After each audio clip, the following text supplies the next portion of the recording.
We are going to ponder over what is trust and what it is meant in the gospel and how it is lived by Jesus and Mary in the gospel and how it is to be imitated by the disciples of Jesus.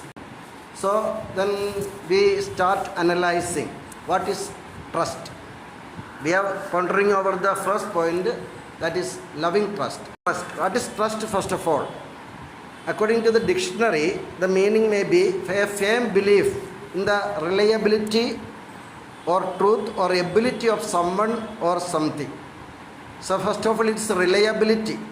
That is reliability of someone or something or some truth. The second one is acceptance of the truth of a statement without evidence or investigation. Acceptance of a statement without any evidence or investigation. That is called trust. First point is it is a credibility, it is a reliability. Reliability, truth or ability. That is faith in the reliability or truth or ability of a person or something to do something. Second one is acceptance of the truth of a statement without any evidence or investigation. There is no evidence, no investigation, still one has to trust. That one has to believe. Then third meaning we can say allow someone to have or use or look after someone or something of importance of value with confidence. That means what is trust? That is allowing somebody to look after something of importance with confidence. That is the key word there. That is trust. Allowing someone to have the possession of something with confidence. That is called trust. Now we will analyze one by one. Then what is trust? Trust is equal to a firm belief in the reliability, as I told you.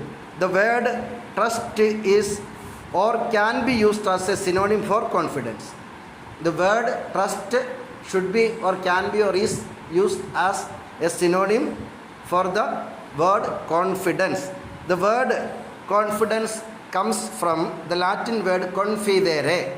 Confidere means trust but also to live with faith. This has got two meanings. Trust is not simply having confidence, does not mean having trust, but confidence also holds the meaning of living with faith. Living with faith, that is confidere. And this confidere is the father of trust. The trust comes from the Latin word confidere. Confidere, I told you, that means to live with faith. One meaning is trust and second meaning is living with faith. Then, example, when we say, in Latin we say, Jesus confio en ti. Jesus confio en ti. Means Jesus, we can translate it as Jesus, I believe in you. But more beautiful meaning must be Jesus, I trust in you. Jesus confido en ti. That means Jesus, I trust in you. That means that is the total confidence of a person in another person. But to be a little more precise, trust overlaps with one of the aspects of faith. That means the Catechism of Catholic Church, CCC, tells us faith is just of a personal adherence to man to God. What is faith? Faith is just a personal adherence. That means holding fast to God, of man to God. At the same time, inseparably, it is free assent to the whole truth God has revealed. So there is one thing. First one is adherence to God, and the second one is free assent to the total the truth of what is revealed by God. That is called faith, and this faith is equal to trust, and trust comes from confidence. That is the connection between these three words. That means in a nutshell, these three words are the same. They hold the same idea. That means entrusting ourselves totally to a person with the confidence of being handled by him. That's called trust. That is our missionary life. That is clearly our missionary life. We have entrusted our life to Jesus in wholly and totally with the confidence that we will be handled by him. We are not going to handle anything. I was just reading the notice there, the photo.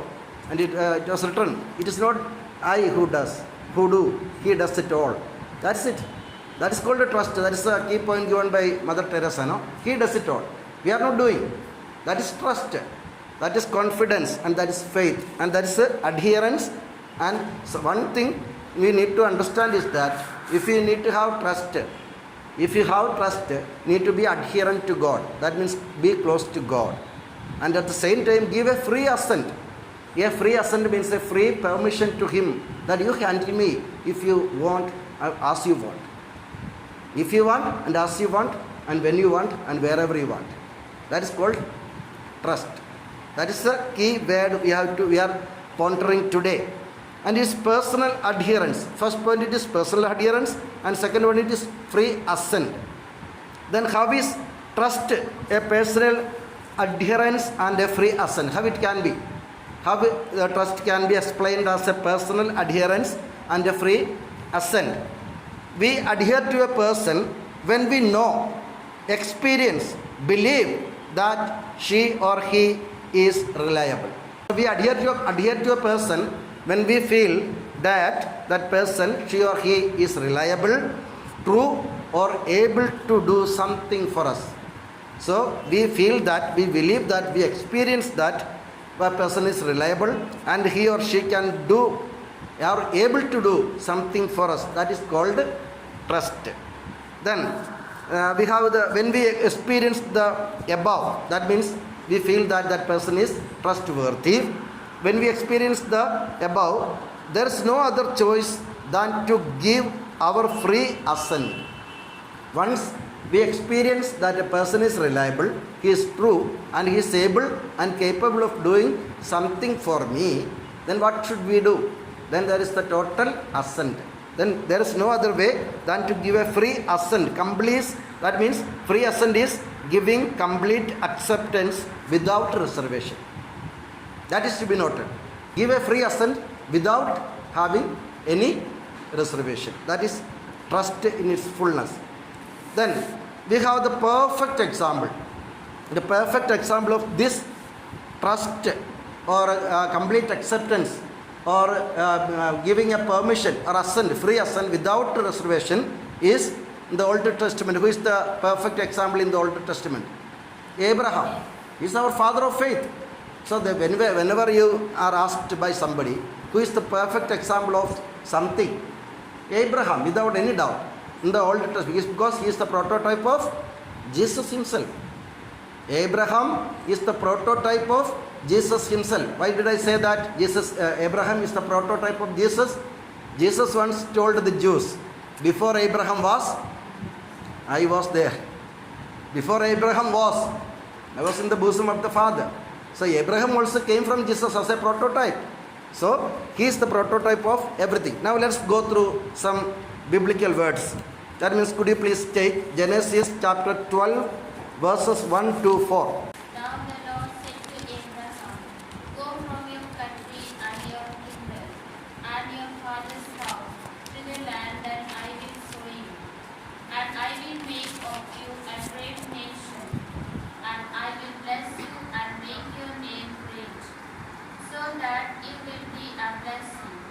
I will bless those who bless you, and him who curses you I will curse. And by you all the families of the earth shall bless themselves. So Abraham went, and the Lord had told him. What is the command given to Abraham? Now the Lord said to Abraham, go from your country, your kindred, and your father's house to the land that I will show you. The name of the land is not mentioned. It is in the air.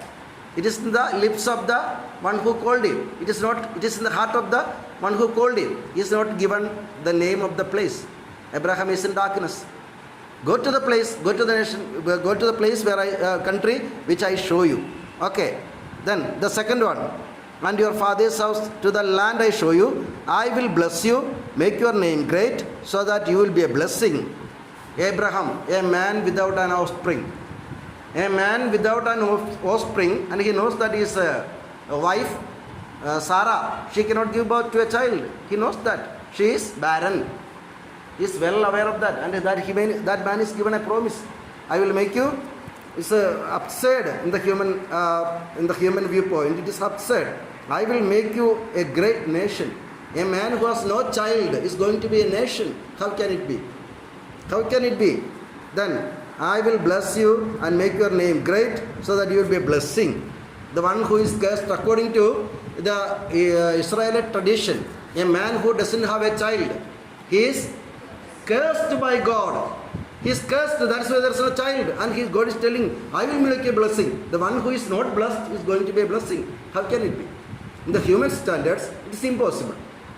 See the trust of Abraham. And I am going to highlight how Abraham trusted God. What were the reasons? He was not blind. He was not blind. He was not deaf. He was not dumb. He knew he had all the capacities as a human being. But he never spoke anything there. But he was simply listening to God. He was simply listening. And I will bless those who bless you, and the one who curses you, I will curse. And in you, all the families of the earth shall be blessed. All these are blunder, as according to the human standards. Is it so? Yes. Is it not so? Yes, it is. According to the human standards, according to your and mine standard, it is quite absurd, unbelievable, unimaginable. And it's quite absurd and quite something awkward. A man who is supposed to be cursed by God is going to be a blessing. Now what happened? So the fourth sentence, the fourth verse. So Abraham went. So what happened before that? So Abraham went. So means there is a condition. So he went. Why he went? So he went. Then why he went? We are going to see that. Now let us examine what is the meaning of the word trust. Reliability. Acceptance of a statement without any evidence or investigation. There are so many statements here. So many statements given by God. I am going to bless you. You are going to be a blessing. I will curse those who curse you. I will bless those who bless you. I will make you a great nation. All these are statements made by God. Was there any truth in that? Abraham never went for any investigation. He never asked any questions, and there was no proof, evidence given to him. Still, he trusted. That is called trust. That is what I told you, reliability of the truth of a statement without any evidence or investigation.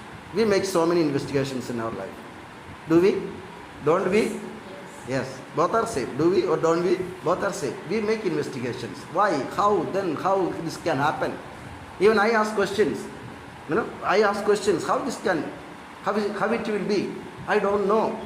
Why should you know? That is the question you have to ask yourself. That is what Abraham asked. And now let us see. Abraham believed in the reliability, the truth, or the ability of God. So what did he believe? He trusted in the reliability, truth, or ability of God. And he accepted without evidence or investigation. That is called free assent. Now you got it, no? First one was reliability of the truth without any evidence or investigation. Second one is free assent. And he accepted without evidence or investigation. No counter questions were there. No queries, no questions from Abraham. He never asked for a proof. He never asked for an evidence. Never tried to make an investigation. And the result was unimaginable.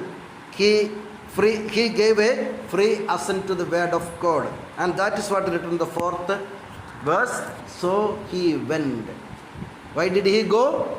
He went because he trusted in the reliability of God, the reliability of the truth without investigation. Second, he gave a free assent. So he went. When we read through the words of the Bible, we have to think why it is written, so he went.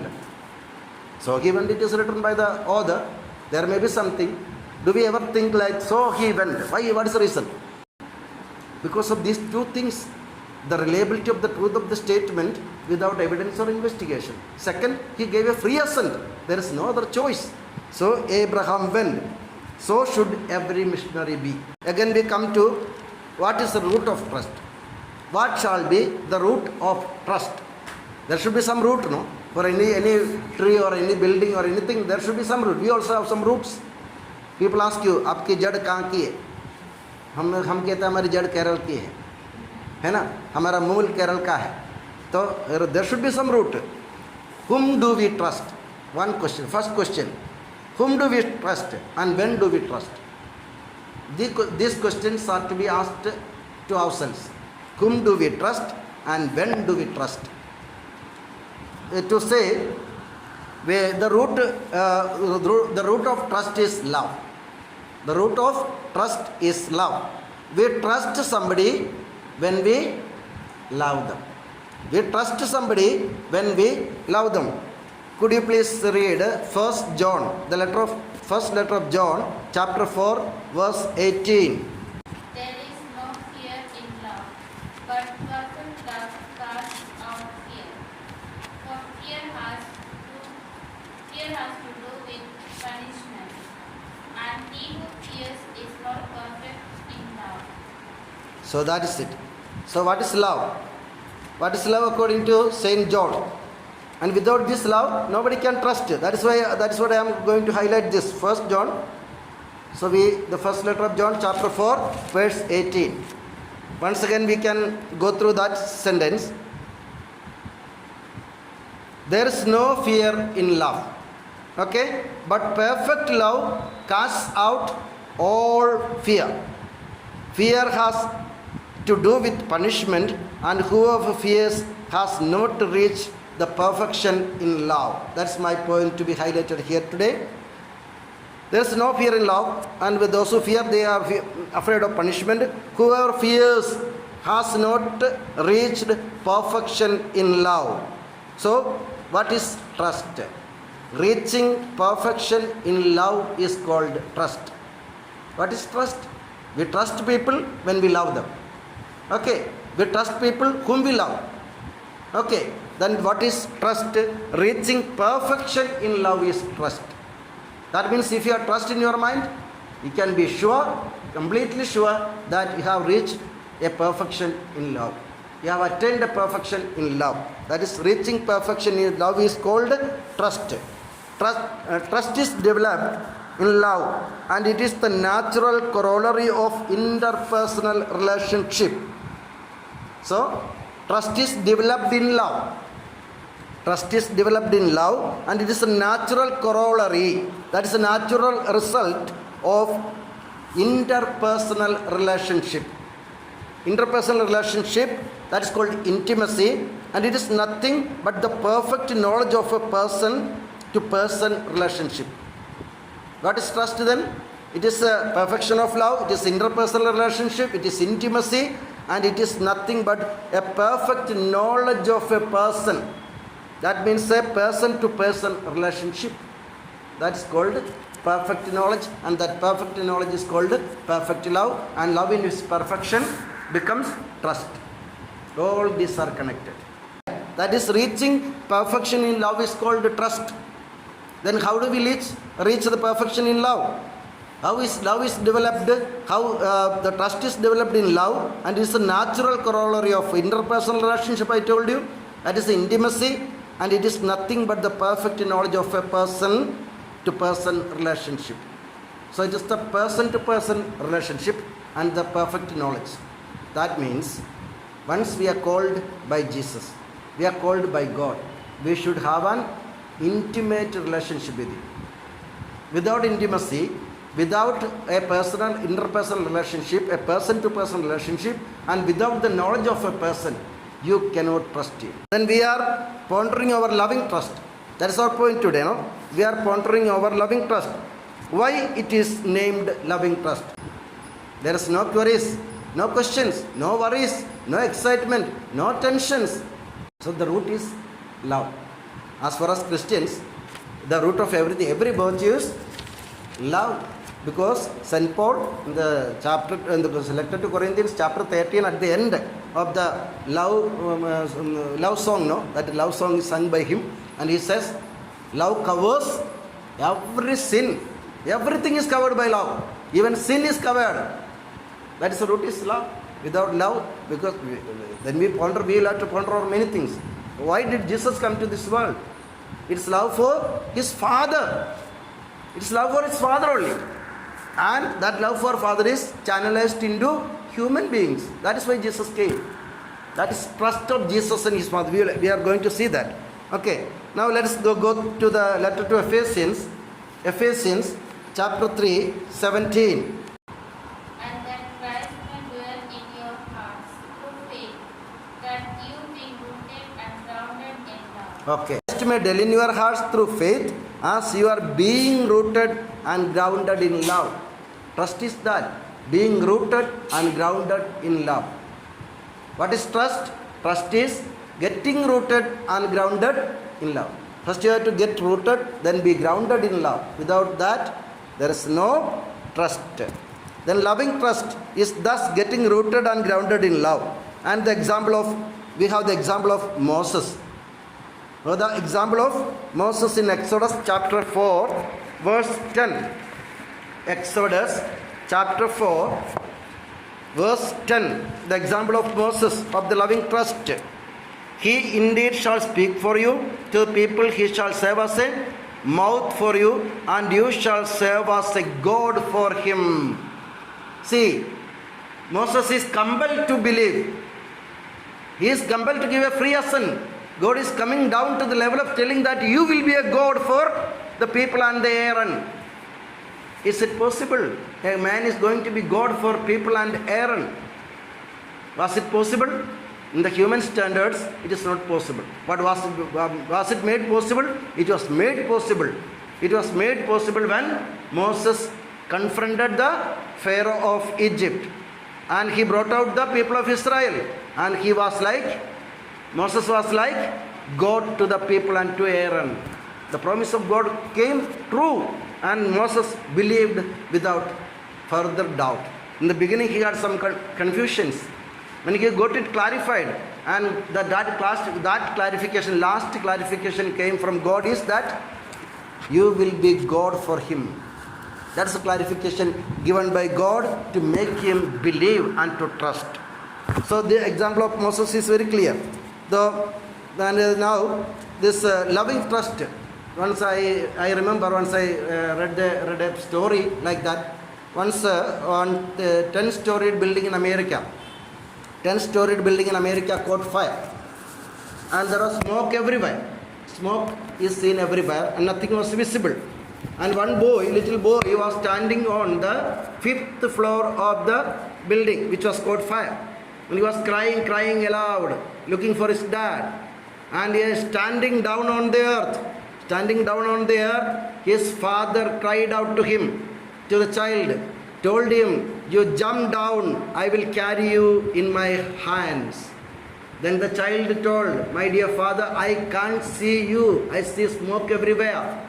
Then the father said a beautiful sentence. He said, though you cannot see me, I can see you. That is God. And that is loving trust. That little child, he jumped and he was safe in the hands of his father. The German theologian Søren Kierkegaard says, faith is a leap into darkness. That is trust, my dear sisters. Leaping into darkness without knowing, without investigation, without evidence, without any clarity. Nothing is clear, but still he jumps. That little child, he jumps. Abraham, he jumped. And the second one, who is the perfect example of faith? The second one, Moses. Undoubtedly, indubitably is the fact that Moses is the second father of faith. Faithful, true. Because he was a stammerer. He didn't have any capability. And he never thought that he could go and confront the Pharaoh. Was it possible for him? But it was made possible by God because of his loving trust.